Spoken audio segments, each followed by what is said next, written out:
Hello दोस्तों, नमस्कार। स्वागत है आपका सक्सेस इन हिंदी अकेडमी। आज हम बात करेंगे एस्टेट एग्ज़ाम डेट से संबंधित, आपका जो सिलेबस है उससे संबंधित। इसके साथ ही आपके कई बार ऐसे भी कमेंट आ रहे हैं कि क्या मैम एस्टेट 2 बार होगा या फॉर्म रीओपन होंगे या नहीं होंगे। इन सब के जवाब देने से पहले एक मैं जवाब और देना चाहती हूँ। दोस्तों, मेरा गला बहुत ख़राब था, अभी भी ख़राब है, लेकिन कुछ सुधार है, इसलिए मेरी वीडियो नहीं आ रही थी। और मैंने आपको कमेंट किया था कि मैं प्रतिदिन वीडियो डालूंगी, लेकिन मेरे स्वास्थ्य ने साथ नहीं दिया, इसके लिए माफ़ी चाहती हूँ। फिर भी कोशिश करना कि मेरी आवाज़ समझने की, अगर ना आए समझ में तो कमेंट कर देना, ठीक है। क्योंकि मैं बड़ी मुश्किल से बोल पा रही हूँ, लेकिन कोशिश करूँगी कल से प्रतिदिन वीडियो आएगी आपकी। और बहुत बीच में गैप हो गया है, वीडियो नहीं बना पा रही थी।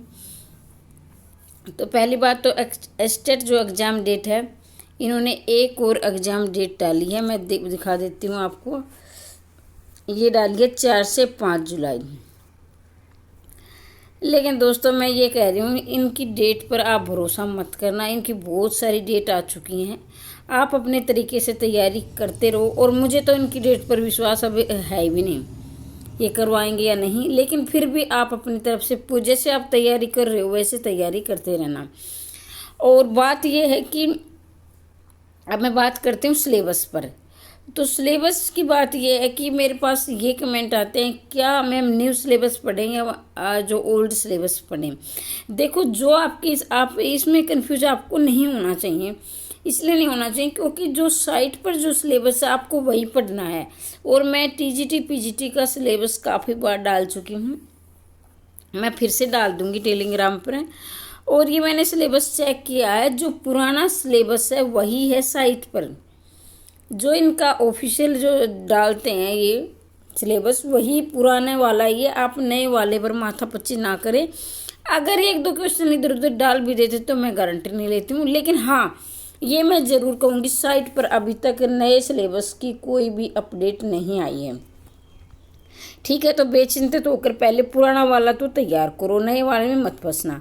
हाँ, बच्चों के अगर बदलते हैं तो कोई वो अलग बात नहीं है, आपको वही है पढ़ना है जो साइट पर दिया है। अब ये भी है कि कईयों ने मेरे पास ऐसे भी मैसेज किए थे, इतने व्हाट्सएप पर मैसेज आ रहे हैं, कॉल आ रहे हैं। और इसलिए मैं वीडियो बना रही थी, क्योंकि भले ही मेरा मतलब गला है कि मैं फ़ोन अटेंड करूँ, इससे अच्छा तो मैं 5-10 मिनट बोल ही लेती हूँ।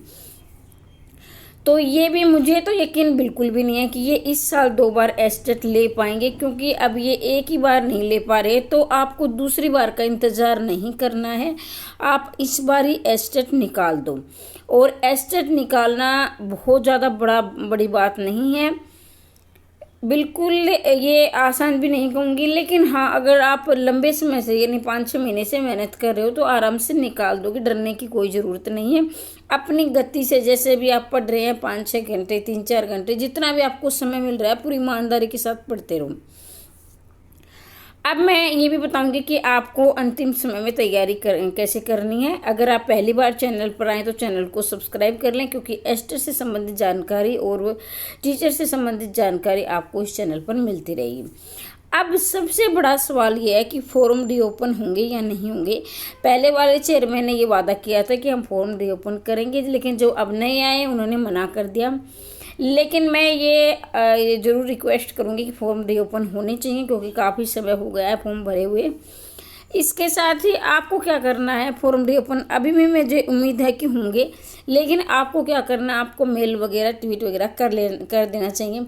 अब कहाँ करना है, ये आपको शिक्षा मंत्री और जो नए चेयरमैन आए उनको और सीएम को आप ये 3-4 आप ट्वीट कर दें, तो आपका जो है जो मेल कर दें तो ज़रूर रीओपन होंगे। और होंगे तो आपको तुरंत भर देना, ये 2 दिन से ज़्यादा समय नहीं देंगे, ठीक है। तो 2 दिन का ही आपको समय मिलेगा। लेकिन जिन्होंने नहीं भरा है, कई ये सोचे भी फॉर्म बता रीओपन मना कर दिया है नए चेयरमैन ने, आराम तैयारी नहीं करेंगे। मैं ये कहूँगी आपको पूरी ईमानदारी से और ताकत के साथ तैयारी करनी चाहिए, क्योंकि इन पर दबाव आ सकता है कि फॉर्म रीओपन करो। तो रीओपन फॉर्म हो सकते हैं, अभी भी मुझे उम्मीद है कि हो सकते हैं, ठीक है। तो अपनी तैयारी करते रहो, क्योंकि आप कहोगे कि फॉर्म रीओपन नहीं होंगे तो हम क्यों तैयारी करें। इसके साथ ही मैं इसलिए बोल रही हूँ कि ये एस्टेट आपके लिए क्यों महत्वपूर्ण है, क्योंकि अगले साल आपकी वैकेंसी आने वाली है। और अगले साल, ये तो महीना तो मैं फिक्स नहीं कर सकती, लेकिन अगले साल आपको वैकेंसी ज़रूर देखने को मिलेगी, तो आप एस्टेट निकाल लो। अब बात यह है कि 1 महीना लगभग से बताए 4 से 5 जुलाई इन्होंने दे दिया है, ये देख ली इधर 4 से 5 जुलाई इन्होंने एस्टेट की एग्ज़ाम डेट दे दी है। तो अब ये बात है कि हम 4 से 5 जुलाई तक तैयारी कैसे करें, तो मैं ये हर वीडियो में बता चुकी हूँ। आप अभी जैसे हाल फिलहाल यूपी के एग्ज़ाम चले हुए हैं, बहुत सारे अभ्यर्थी क्या करेंगे, यूपी वाले में समय लगाएंगे, वहाँ प्रैक्टिस सेट करेंगे। बिल्कुल भी नहीं, क्योंकि ये मेरा खुद का एक्सपीरियंस है। आपको कोई यूपी के एग्ज़ाम के MCQ या PYQ नहीं लगाने हैं, बिल्कुल भी। यूपी के जो परीक्षा होते हैं बिल्कुल मतलब बिल्कुल ही उनका लो लेवल है। हरियाणा के मुकाबले में बोल रही हूँ, हरियाणा के मुकाबले में बहुत ज़्यादा उनका स्तर निम्न है।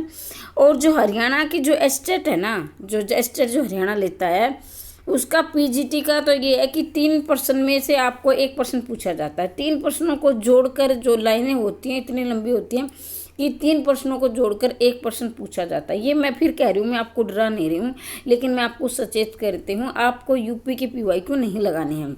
उनका जो स्तर है वो निम्न होता है हरियाणा के मुकाबले में, स्टेट के मुकाबले में। तो आपको क्या करना है, आपको अपना सिलेबस के जो एक फ़ोटोकॉपी निकाल लें, और फ़ोटोकॉपी नहीं निकालते हो ना तो आप है ना उसको लिख लो हाथों से।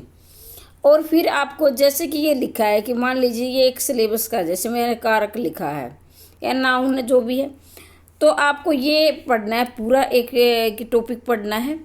उसके बाद इसके MCQ लगाने हैं, और वो फिर ये दूसरा टॉपिक पढ़ना है जो आपको लगे, फिर उसके MCQ लगाना है।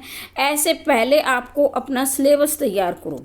मैं बार बार हर वीडियो में बोल रही हूँ, आप अपना सिलेबस निकालो, सिलेबस के अनुसार तैयारी करो, ठीक है। कभी आप राजस्थान के MCQ लगा रहे हो, कभी MP के लगा रहे हो, कभी UP के लगा रहे हो, जो भी बिहार के लगा रहे हो, बिल्कुल आप समय खराब कर रहे हो। आप अपनी फ़ोटोकॉपी ले सिलेबस की और सिलेबस तैयार करो। उसके बाद आप एस्टेट के PYQ निकालो, एस्टेट के PYQ करो, ठीक है। कोई भी मार्केट से बुक आ जाएगी, बुक में तैयारी करो। और अभी अगर मेरे स्वास्थ्य में, गले में मुझे कुछ राहत मिल रही है, तो मैं कोशिश करूँगी कि क्योंकि मैं कई बार वादा कर चुकी हूँ मैं वीडियो डालूँगी। एक बार मुझे टाइफाइड हो गया था, उसके बाद मेरा गला ख़राब हो गया था, मेरा स्वास्थ्य बिल्कुल भी साथ नहीं दे रहा है, और मैं चाहती हूँ कि मैं प्रतिदिन वीडियो डालूँ। आज भी मैं दवाई लगाकर मैं आपसे बात कर पा रही हूँ, लेकिन अभी मैं, क्योंकि बहुत सारे मैसेज कॉल आ रहे हैं, अगर मैं किसी की कॉल, वैसे मैंने बहुत सारी कॉल नहीं उठाई क्योंकि मेरा गला बहुत ज़्यादा ख़राब था, इसलिए मैं माफ़ी चाहती हूँ। और फिर कहूँगी आप है ना जल्दी से अपने जो है अपनी तैयारी में जुट जाओ। जिन्होंने, फिर बोल रही हूँ कि फॉर्म नहीं भरे हैं, तो हो सकता है फॉर्म रीओपन, अभी भी तैयारी में लगो। और देखो, अगर आप जो तैयारी करते हो इस परीक्षा में नहीं अगर काम आती, मैं तो चाहूँगी कि आप जिस उद्देश्य से आप तैयारी करो वो उद्देश्य आपका सफल हो जाए। लेकिन नहीं भी हो पाता तो दूसरी जगह आपको काम आ जाएगी। तैयारी कभी ख़राब नहीं जाती है, ठीक है। मैंने कोशिश की है कि इसमें जो अभी आपके डाउट पूरी करने की, जो भी डाउट आपके आ रहे हैं, लेकिन फिर भी अगर कोई डाउट बचता है तो कमेंट बॉक्स में ज़रूर पूछ लेना। अगली वीडियो भी आपके डाउट से संबंधित होगी। और जो हिंदी TGT PGT से तैयारी कर रहे हैं उनके लिए मैं प्रतिदिन अब क्लास लेने की कोशिश करूँगी, क्योंकि मैंने फिर बोल रही हूँ कि स्वास्थ्य साथ बिल्कुल नहीं दे रहा कई दिनों से। इसके लिए मैं फिर से माफ़ी चाहती हूँ। और मैं अभी वही फिर वाली बात है, लेकिन प्रतिदिन वीडियो आने की ज़रूर कोशिश रहेगी। और मैं चाहती हूँ कि इस बार आपको ज़रूर सफलता मिले। हमेशा हंसते रहिए, मुस्कुराते रहिए। मेरी तरफ से आपको बहुत बहुत शुभकामनाएं। जय हिंद, जय भारत।